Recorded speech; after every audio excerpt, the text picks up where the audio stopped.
Good morning, everybody. Very nice to be with you. Thanks to welcoming this great city for first time for me in Thessaloniki, and I really like it. It was great to be just after Maya, so I'm going to speak about something maybe much more business, but trying also to give you some inspiration. Mobile revolution.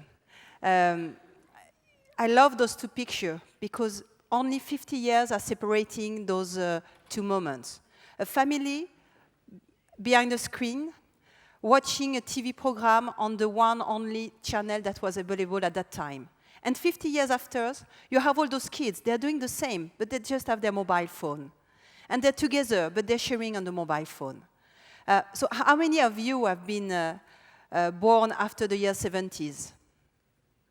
Come on? Okay. So you've all been living in this history of computing, in this digital age. And look, it's only 50 years. The first microprocessor, LCD, were invented and really take off in the year 70s, giving birth to the computing, to the mainframe computing, and then the personal computing in the year 90s. And then the internet, 24 years of internet only. But this changed your life. And now we have this era of smartphone. I mean, 2008, just 6 years ago that the smartphone, the Apple, invented really the mobile internet. And then the tablet. And tomorrow, what's next? It's all the wearables. So everything goes faster and faster. And this is all about mobile. If you look at last year, they've been on almost 200 million tablets sold in the world, much more than the computer. So if you think about doing a business, an internet business, think mobile. Why? Because today you have only 40% of the population in the world that is connected. 40%. And 10 years ago, we have maybe people going on internet for 1 hour a week. And now we're all on a computer, but it's about the mobile. So 15% of the mobile traffic, of the traffic on the internet is done by mobile. And we still have 5 billion people to connect in the world. And most of them will be connected with 4G LTE network. So 2 billion people to be connected on the internet in the next 5 years. So this is huge. And this is an opportunity for all of us. But it's about mobile. And new companies, so we could say that we are now in the third wave of the internet, where the mobile interface, where the connection everywhere is really there. And you have new companies that are paving the way in front of the old players of the internet world. Uber is taking over for the mobile. I mean, just the mobile interface, Airbnb. And they're replacing players like Booking, for example, more and more. Because they are redeveloping the services with a mobile approach. So mobile e-commerce is now playing a major role in the online retail. 20% of the online sales for the Black Friday were done on mobile in the US. So Black Friday is the most important day of sales in the US, where you have bargains for technical and PC and mobile stuff. 20% already. Media is consumed on mobility. So you have your tablet, you have your mobile phone, you can have access to content. But guess what? It's no more about art. It's no more about BBC. It's YouTube, it's Dailymotion, because TV is becoming now consumed on video. And what matters is not the channel that distributes the content, it's the content itself and the new media player, YouTube, Dailymotion, and all those international players that will be tomorrow taking over and over. Same for communication. I mean, we've been so happy 15 years ago to have this mobile phone that gives us some freedom. And now we're using Skype, but Skype all over is replaced by a new player coming from China, coming from the States. WhatsApp, 450 million users in the world. Line, WeChat, they're massive. And more they're taking over local players. And this changed also the way we consume, the way we have this relation with ownership. Why? because we have new way of consuming, crowdfunding, sharing things. I can go to Thessaloniki, booking a nice place thanks to Airbnb, and I don't need anymore to own it. I just can use it. I can tomorrow have access to financing means using crowdfunding platform to develop a new product from Greece. But I can also maybe tomorrow exchange that product and no more use the currency. So internet is really has been reinvented by mobile. We are really in the third wave of the internet with new opportunity for everybody. And tomorrow, we would be even more connected. Imagine 50 billion connected devices by 2017. So how many of you have more than 3 devices yet? 3 devices. Okay. So in 5 years, you maybe have 10, 15. Why? Because everything will be connected. And you will have these nice hands just to say, OK, I want to press the button. I'm just moving the hands. Or maybe I just also think and begin to use the connected devices I have behind me. I mean, forget about the Google glasses, but imagine that tomorrow your lens, your glasses give you access to augmented information, to more information. I can know here how many people are in this room. I can take a picture just by say, picture. And this is what tomorrow is. It means also that we will have even more intelligence in our wearables.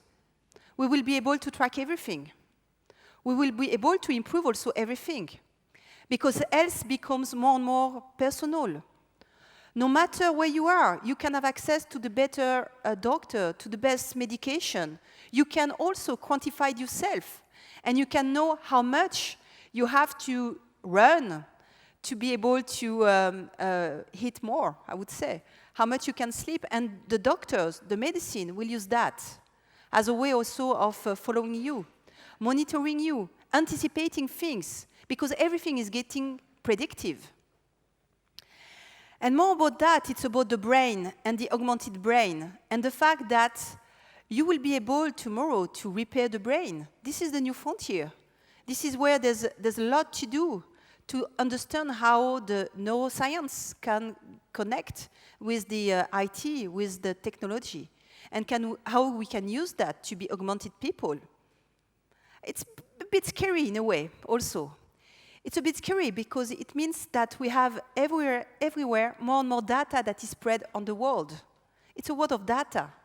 I mean, whatever you do, it's track. I mean, this questions a lot of things about the privacy, the way it's used. But I prefer to have a very positive way of analyzing them by thinking that data and that all this is producing better life for everybody. Just have a look on the number of data we produce on the internet. So 1 second on the internet. So in 1 second in the internet, there are more than 125,000 of Instagram photos uploaded. You're tweeting. And at the moment, what you're tweeting is enabling to have more than almost 1 million of tweet posts. Same for Google search. So we're producing data. And is it a better world? Just remember 1984. George Orwell's Big Brother is watching you. Terrifying. I remember reading that in 1984. I mean, I was young still, but it was one of my first adult books where I imagined that future, where people would be able to watch you.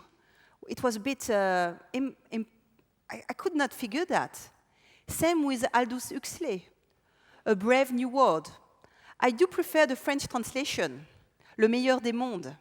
I think it's when you read it, in a way, you can't think it's Le meilleur des mondes, because what is described is a way where we are less human, or where human control more, and could be controlled by other people. But in a way, I mean, all this technology has a lot of good things, and I think it's our duty as a citizen to make sure that we have a positive use of technology and that we use it for the best, for a better world. Imagine what freedom the technology is giving to all of us. I mean, it's access to information, it's access to education, this is access to health, and this has a massive impact for a lot of countries. Africa. I mean, Africa is going to have access to development thanks to that, and thanks to the mobile, because forget again about the fixed line there. It will be all about mobile technologies, enabling people to develop business from Africa, from India, from China. And this digital economy could be producing a lot of value. Out of the 20 last years, 25 companies of more than 4 billion valuation have been created. Google, of course, Apple, Microsoft. But those companies have also, I mean, you have also new companies that have been created outside the US, in China, in Russia. And we just have one European company so far, which is ASOS, a UK, the digital Zara, I would say, in UK. So we need to do more. It's a formidable opportunity for everybody to think that from Greece, from Thessaloniki, you could be developing a company that is able to tap into a global market, that is able to serve worldwide customers. Because this is what the internet is bringing, a global market, global opportunity. And the cost of creating startups have never been so low, because now you could find all the resources on the line, on computers, on cloud computing. You have access to a lot of resources. You have access to a lot of talents that are not for all of them in Greece. So the digital revolution is transforming all sectors. And forget about thinking that it will never happen to what you do. It will happen to everybody. All the sectors have been transformed. And maybe Greece has been one of the countries that has been the most heavily affected by that, with the RT bankrupting almost and stopping broadcasting. But this will happen to all newspapers, potentially, in the world, because it's very complicated to retransform a whole business into a new business. And now you can create costly and effectively new players that tap into your market and that are coming from abroad. So adapt. And adapting is important. And this is also what you have to think with this digital revolution, this mobile revolution, is that the future is in your hands. You can do it from Greece. You can do it. And if you don't do it, if you don't adapt, and this could happen like Kodak. We have seen what was happening in the digital photo, but has not been able to adapt to that. And now the company no more exists. So we have really, we have to think about that positively and say, okay, what can I do? How can I embrace that? Because growth is about innovation. And there's companies there in the world who have been able to constantly reinvent themselves. Google is amazing what they have created in 15 years. But there's also states in the world who have been able to do that. Israel, for example, 60 years. This is a 60-year state. And in Israel, if you go, the tech industry is so great there. It's a country of 7 million people. But they have given birth to more than 200 companies listed in the NASDAQ. 200 companies, whereas we have 3 or 4 in Europe. Why? Because it's a question of sort of mentality. They think small to begin, but then they do big. They have big dreams. They want to make it. So have big dreams also for you, and be able to start and make of Greece, make of Europe, a startup nation with a lot of companies created in digital sectors, and take your destiny in your hands, because you're the one who have to create your job for tomorrow. Don't expect anymore the states, don't expect anymore the big corporation to take that of you. Because the digital industry is about removing the barrier and enabling people to work in a very network manners. The network matters. You can have a very lean approach to develop new companies. You can become your own boss and create new jobs And this is in your hands.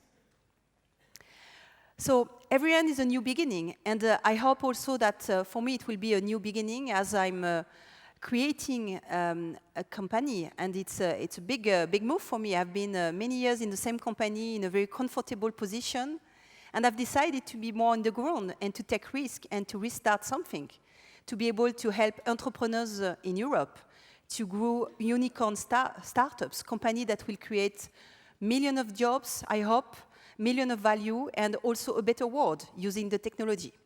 So thanks for that, and thanks to welcome me in Thessaloniki.